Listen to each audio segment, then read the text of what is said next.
Hey, what's up, guys? Tugi here, back again with another episode of my Ottawa Senators franchise mode series right here, of course, on NHL 18. And today, we get ready for the 2021-2022 sim. Now, in the last episode, we made a relatively big-time trade, of course, acquiring Roman Josi from the Nashville Predators in exchange for Ryan Ellis, Brandon Montour, and Cal Foote. We had a logjam of defensemen, and even now we're having to play certain guys like Noah Dobson and Connor Timmins, who are technically second pairing level. We're having to play them on the third line. So that created a little bit of an issue where, to me, the alternative was to go out and get someone like Josi. Dougie Hamilton would have been the preferred player to get, but cap-wise, it just didn't work out with Calgary. So we're going to have Roman Josi, I would assume, for a couple of seasons, unless things go drastically wrong. Of course, we also made the big free agent signing of John Carlson. So really, when you think about it, I guess you can think of it this way, that we turned Ellis, Montour, and Foote. Essentially, we traded the 3 for the 2. Upgrades with Roman Josi and John Carlson. Someone was still going to have to go. Odds are, if we didn't make these 2 additions with Josi and Carlson, it probably would have been Chabot and Erik Karlsson as our top pairing. I would assume, I can only guess, that I probably would have gone with Dobson, Timmins, Foote, and Montour and had gotten rid of Ellis. So I don't know. It was a weird situation. But when you think of team building in this game, obviously it helps to have a little bit of a balance, and we do have some very offensively capable defensemen on this team, especially now with the 3-headed monster of Josi, Carlson, and Carlson. Goaltending, we know we were set with Igor Shesterkin, and of course now that he's up to an 88 overall, he's looking great. So one has to wonder, balance-wise, sometimes it works out, and I bring you back to, say, rebuilding Hockeytown on NHL 17, where we had multiple 60-win seasons. Sometimes in the playoffs we were great, other times we would just completely collapse and botch it, basically. And we had some amazingly talented players on that team.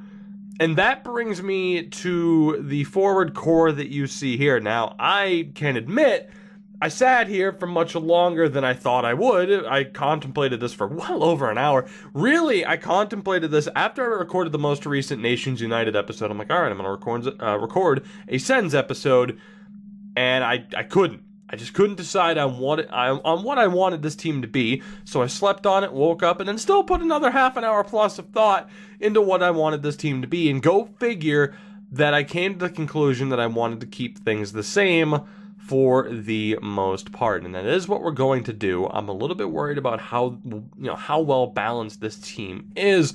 Keeping the team the same certainly makes us better on paper. Having the skill line of Borgstrom, Barzal, and Gusev, is that too much offensive talent on one line? We'll see. Having a secondary skill line of Fiala, Duchesne, and Ronning, what will they be able to do? Having Jost, White, and Stone be kind of a defensive first setup, but also, of course, having all 3 be capable of putting up points. That was our best line in the playoffs last year.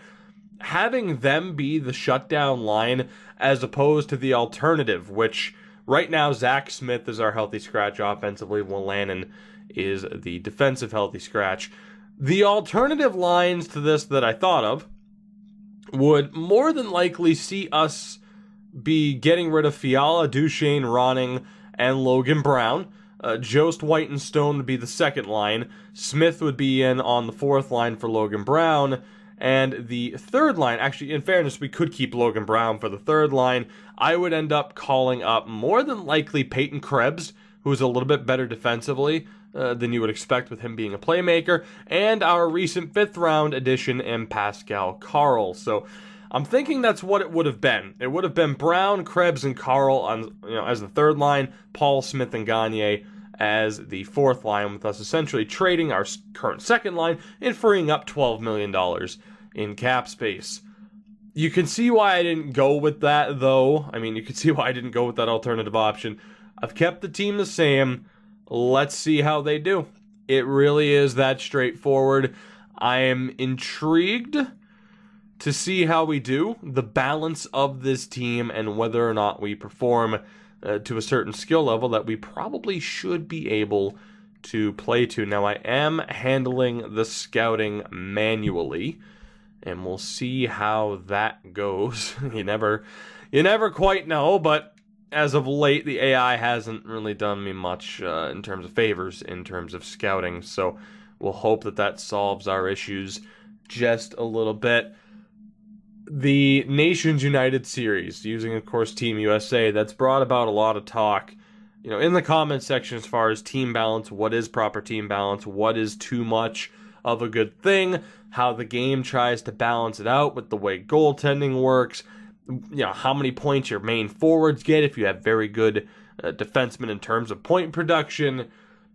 I'm not sure what to expect here. I'm really not. I can only hope, and actually I didn't get the alert about the scouting, and that is incredibly weird. Do I want to worry about it? I don't know if I do. To be honest, I don't know if I want to worry about it. Let me see. Okay, I didn't turn it back on. I thought I did. Trade difficulty still on hard and all that fun stuff. Is there anything else I want to change here? Injuries are on. I guess we are, I guess we're good. Not that I plan on double checking through these, but yeah, injuries are on, the icing's on, penalties are fine, if not a little bit higher up than they probably should be. Everything's looking good. But yeah, we'll turn on scouting again, just to take advantage of it. I thought I turned it back on. Apparently I didn't.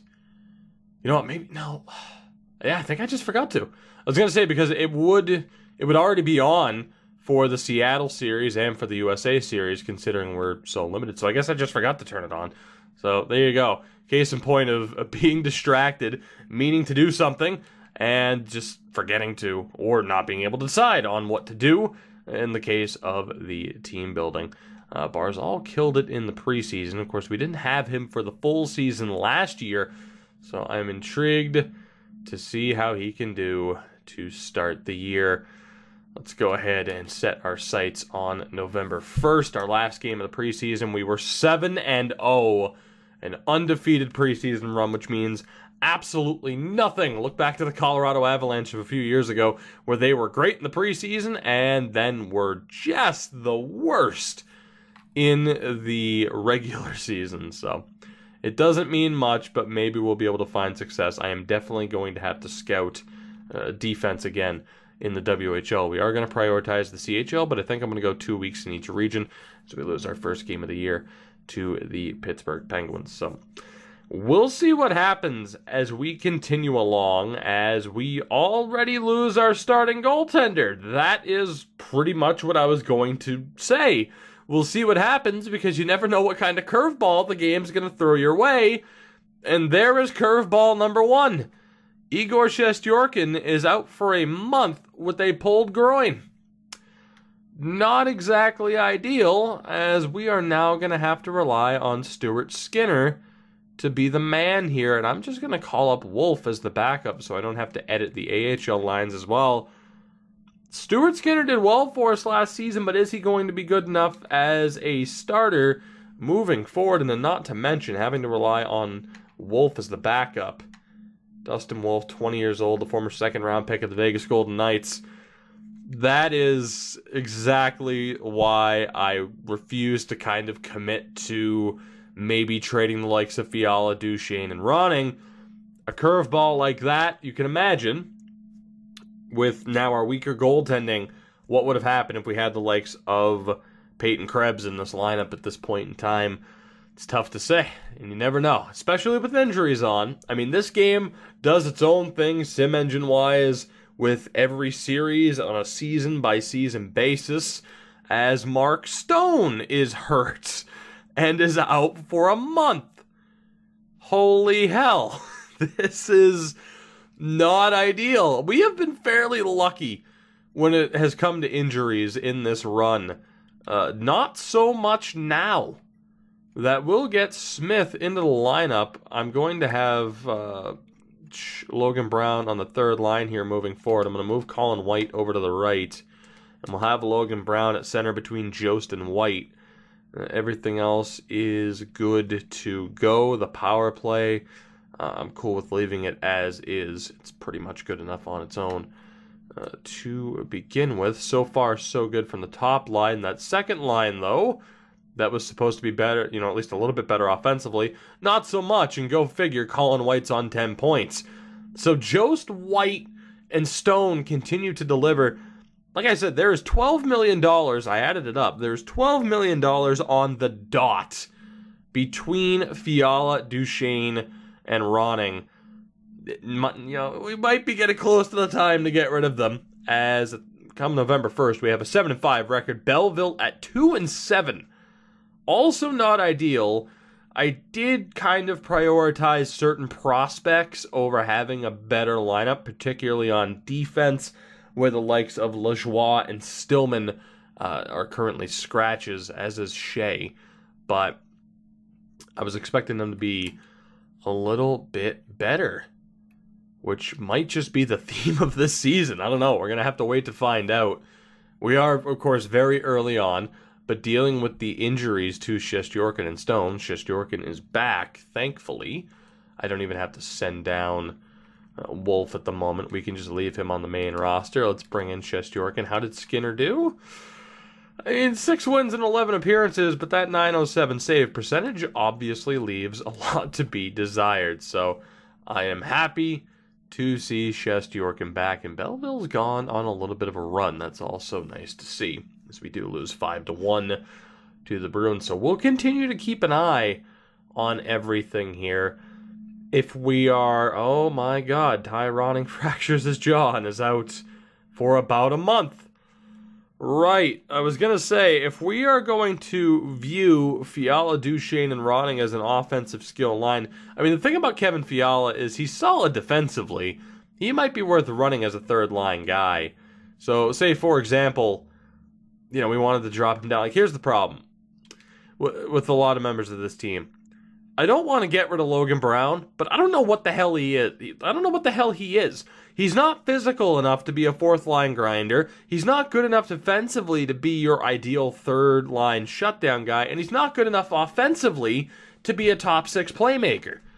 He's a master of none. He's not even, I don't know. He's such a weird player, but I don't want to get rid of him because much like Colin White, future of the Ottawa Senators. But someone like Matt Duchesne might be worth getting rid of, but now, of course, the injury to Ty Ronning, that's a little bit of an extra curveball and is going to require us calling somebody up. And I'm trying to think of who some of the scratches might be. We can send down Wolf in the meantime. I'm trying to think of who was a healthy scratch down in the AHL, and I think I scratched Gersich. And it would make sense to call him up because he's more of a skill player anyway. And I gotta be honest, at his age, he's not going to get any better, but it's alright to put him in kind of a skill role. So, let's see. Let's reunite the fourth line. Gersich is a lefty. Not that it's of the utmost importance, but you know me, I do kind of care to keep that proper balance.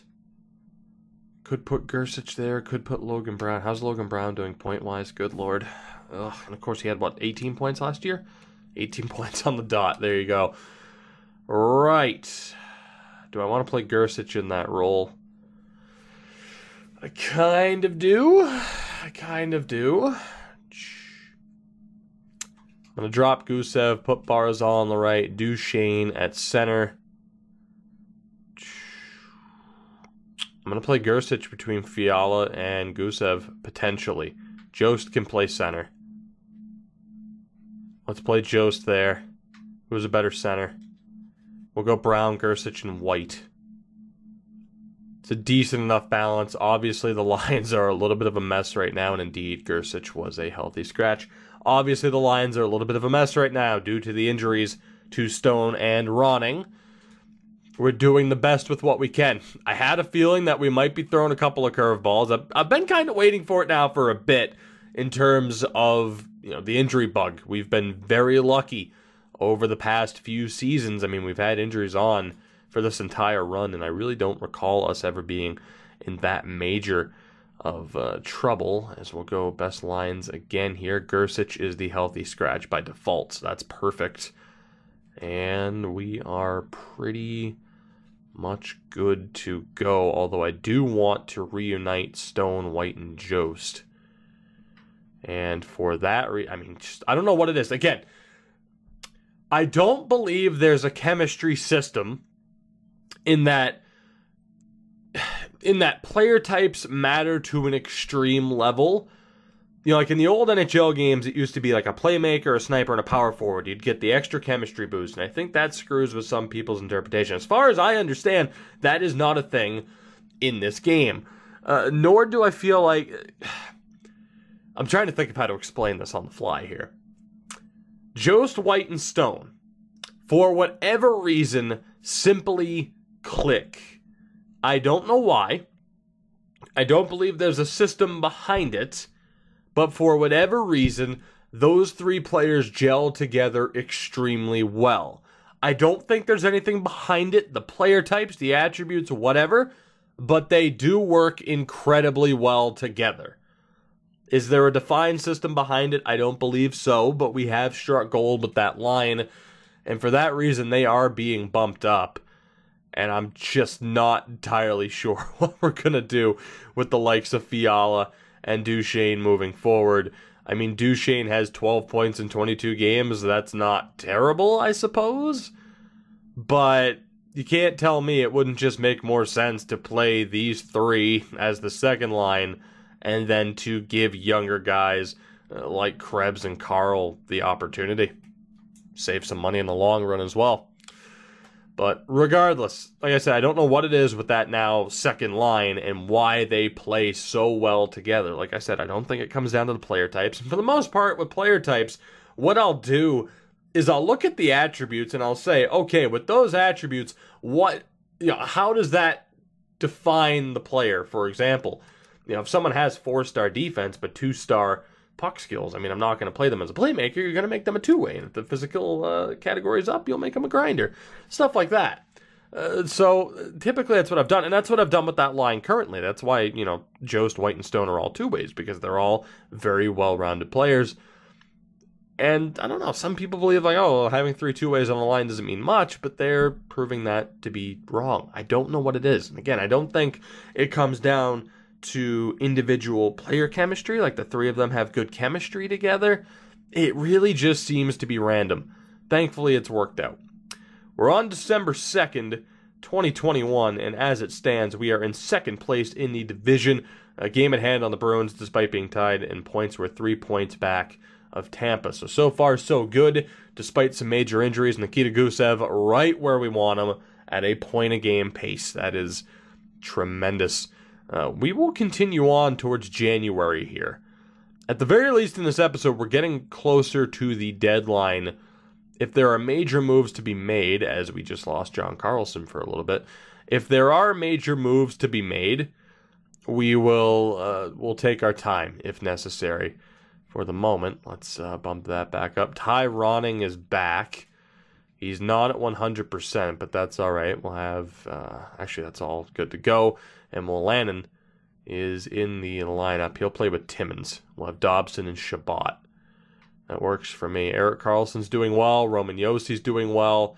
7 points for Shabbat. Noah Dobson, one of the unfortunates, I don't know how to phrase this, but one of the unfortunate, I guess, point totals so far, in that you have to wonder, is he just not getting enough of the puck? Same for Connor Timmins. They don't, or at least they haven't proven to be a dominant third pairing. Shesterkin's doing well, and Stuart Skinner's actually really struggling as our backup goaltender this year, which is quite surprising to me. Of course, we had the option to bring in Ilya Samsonov. Was it Ilya Samsonov or Sorokin? I think it was Samsonov that we had the option to bring in as a free agent. We passed on that. We stuck by Skinner, and so far that's not proving to have been the right decision this season, but he does have time to improve. Janmark, don't really have the need to do anything there. John Carlson is back to 100%. Let's just quickly set that up. The only changes to make are just literally at center. That's it. That is the only change to make. And from there, we are good to go. So let's keep moving through here. The final month of 2021, we're off to a pretty rough start. At least we had a couple of OTLs in there to get the pity points, but so far, not so good. We are really struggling this month, and obviously that's going to be concerning, and is concerning, when we have seen how well the Bruins and Lightning have done so far this season. We're trying to prove that we are at least towards that upper echelon, like they are. So far, that's not really been the case. I mean, we're doing all right now at 19, 12, and 3, 4 games left in the month. Mark Stone was apparently roughed up a little bit, but he is back to 100%, and we are on a nice little winning streak here to kind of counterbalance the rough start to the month. I open my big mouth, though, and we lose 7-2 to Washington, so that's not really a surprise. And Nick Paul was also banged up apparently a little bit as we lose to both Washington and Pittsburgh. Pittsburgh is just, oh my God, 25-8-4 on the season. That is ridiculous. So it's January 1st of 2022 as we find ourselves in a tie with the Bruins for third place in the division. Also Toronto, and they have a game in hand. So it is close. Buffalo, Florida, my God. The Atlantic Division is a murderer's row this season. I mean, you look at the Metro, Pittsburgh, obviously a great start to the season. It's a little bit more spread out. Let's take a look at some point totals here. I'm not sure if now is too early to make some changes, but we shall see. Henrik Borgstrom with 26 points in 38 games. That's okay, but not ideal. Again, for a first-line guy, closer to a point a game, the better. 27 points for Barzal in 38. And then you have Nikita Gusev, who is the closest to that point-a-game number, 34 points in 38 games. We move over to the second line. I actually did forget to make the change between Fiala and Jost. Jost on 15 points in 38 games. Colin White, 21 points in 38 games. And Stone with 18 points in 27 games. So not too bad from them. Of course, they've been broken up for a little bit throughout the season. Kevin Fiala, 13 points in 38 games. Not quite ideal. 18 points for Matt Duchene and the 10 points for Ty Ronning in 30 games. Right. So Ty Ronning is on pace for 30 points. It's technically okay for a third liner, although you were supposed to have been played as a second liner this year, and you guys have already been kind of jumped for that spot. I mean, I'm alright with Duchene. Fiala with the 13 points is okay, I guess. You can see my dilemma in what to do here. And again, I wonder what Jost's stats would be had he been played with White and Stone that whole time. That's one thing that I missed when I swapped White and Duchene. And then the fourth line, Paul, 3 goals, a -2. 7 points for Logan Brown. I mean, Jesus, too, defensively. Logan Brown has to go. Like, I'm sorry. I'm trying to find a place for him. He just has to go. He hasn't developed well. Again, offensively, he's not good enough to give that top 2 time to. And even in terms of third-line production, I mean, he only had 18 points last year. He's only broken the 30-point mark once. 30 points for a third-line guy is a sign of a good season. And sure, he was close the next year and missed some time, but just I can't pretend that Logan Brown's the type of player that we need. The attributes are just far too spread out. Good skating, okay defensively. The defensive awareness is a bit low. The stick checking is nice. Like puck skills, offensive awareness are okay. Physicality is okay, but just, I don't know what the hell we're going to do with Logan Brown. Like I said, I think at best we bump him back up to the third line if we do in fact trade, members of this line. How's Gagne doing, by the way? 9 points and a -3. And then, of course, we still have the veteran now at this point, Zach Smith, who hasn't played a whole hell of a lot this year.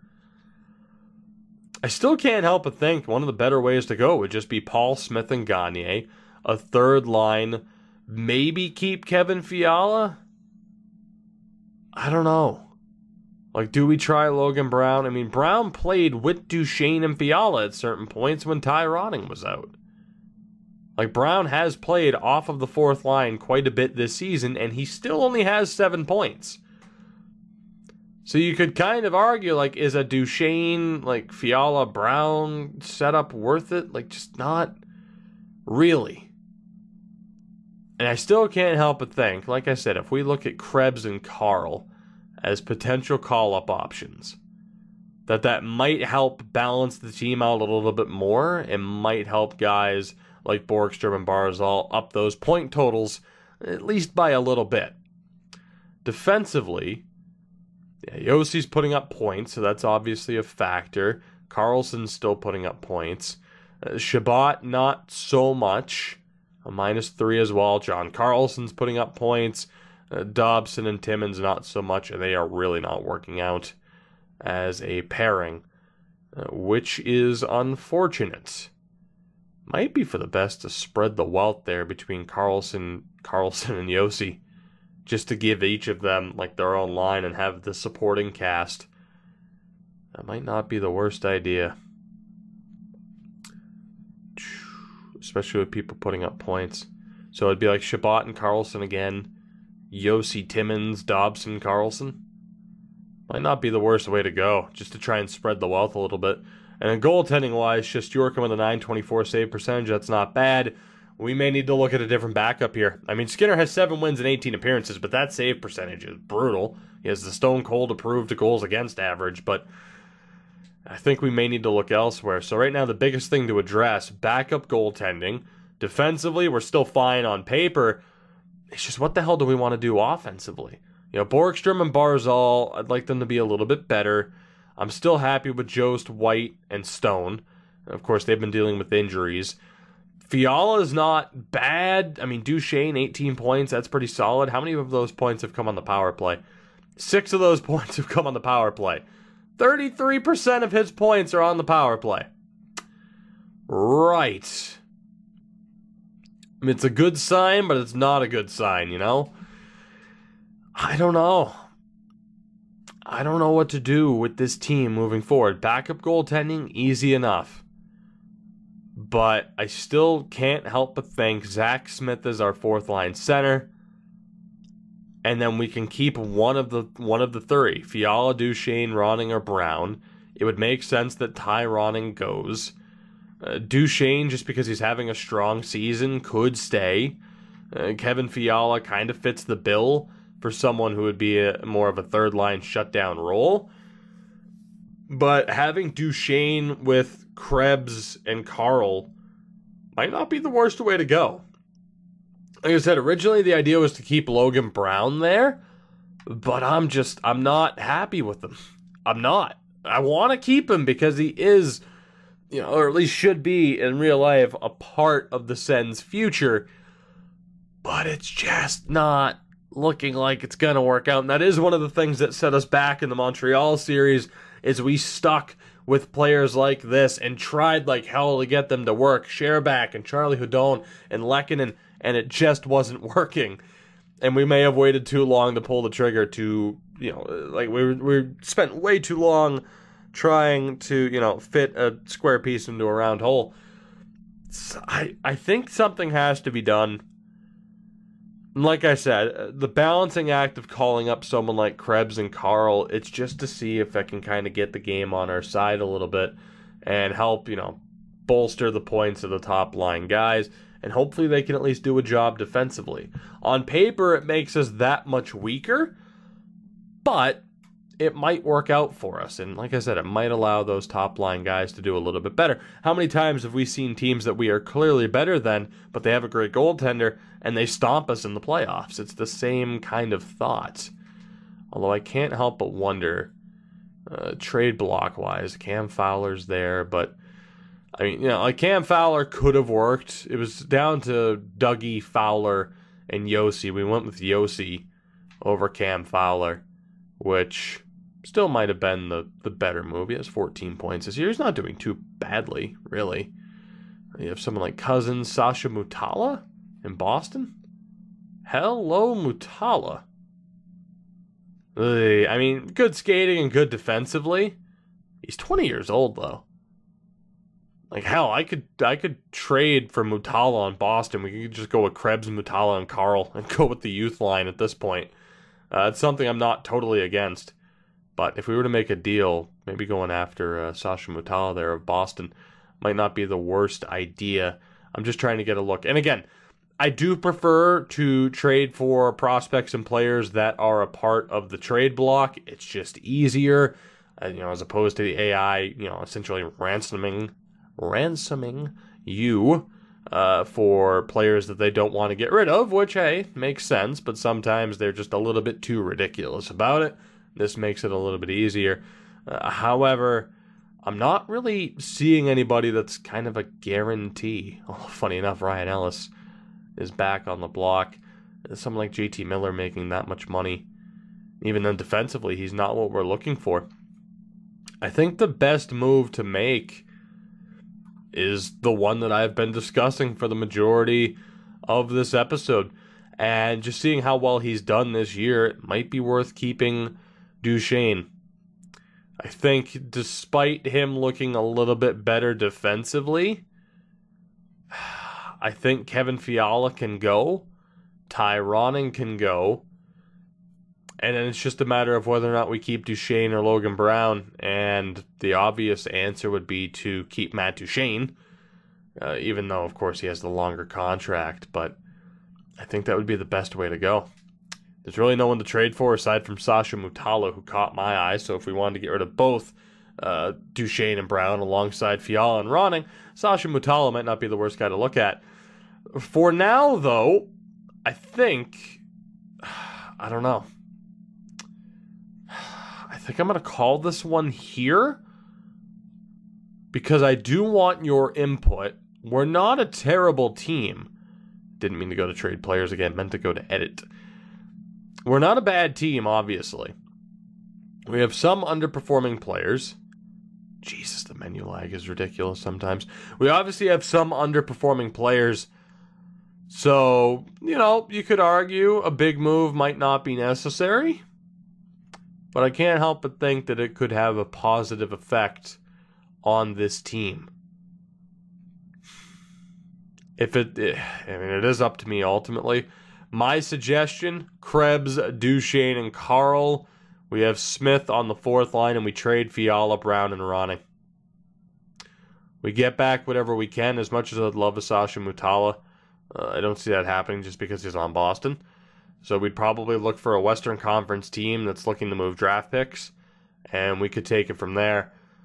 I think the game plan for the next episode is to make whatever moves we're going to make, sim through the rest of the regular season, and if we make the playoffs, sim through the first round. So we'll make up a little bit of progression, considering, it was kind of slow and steady here, mainly due to the injuries, but also because we have that decision to make on what to do with some of these long-time players. So for now, I am going to end it. I'm not sure how I feel about that, though. But like I said, I want your input on what you think the best move is to make. Do we intentionally weaken our team on paper to try and, in a way, please EA and create that little bit of a better team balance? What do you think, as well as of the idea of having one of our three elite defensemen have their own pairing rather than playing Josi with Carlson directly? And of course, we'll look for a backup goaltender as well. Or do you think Stuart Skinner deserves a little bit longer of an opportunity? We are, of course, about 2 months out from trade deadline day. So we didn't make as much progress in this episode as I would have hoped, but we are at an impasse again where I do want your opinion before going through and making a major move. I made a major move in the last one with the Josi deal, so it's about time to get your input again. So for now, I thank you very much for watching. Of course, if you enjoyed the video, feel free to support me, the video, and the channel by leaving a like, subscribing, and clicking the notification bell if you have not already done so. Links are in the description to my Twitter and Twitch. Give me a follow on both of those platforms if you have not already done so. Just passed 6K follows on Twitch in under a year. 5K was the 1-year goal. We hit 6. So that's pretty damn cool. And yeah, aside from that, don't really got much else to add, so I won't waste any more of your time. Have a good one. Take it easy, and I will see you next time.